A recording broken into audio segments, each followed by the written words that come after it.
Kidney જ્યારે એની normal કાર્યક્ષમતા ગુમાવે ત્યારે કિડની ફેલ થઈ એવું કહી શકાય. કિડની ફેલિયર બે પ્રકારના હોય. એક છે ટેમ્પરરી કિડની ફેલિયર, જેને તબીબી ભાષામાં AKI પણ કહેવામાં આવે છે, એક્યુટ કિડની ઇન્જરી.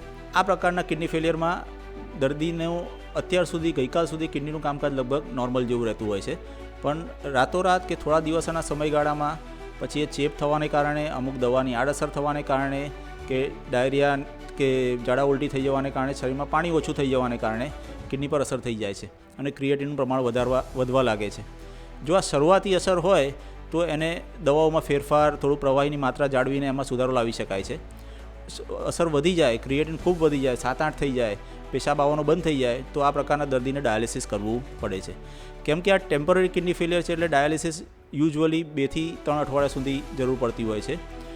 એ પણ આ પ્રકારના જે 100 પેશન્ટ આપણે લઈએ તો એમાંથી 80 થી 90% દર્દીનું 2 થી 3 અઠવાડિયા પછી ડાયાલિસિસ બંધ થઈ જતું હોય છે અને પોતાની કિડની પાછી ચાલુ થઈ જતી હોય છે.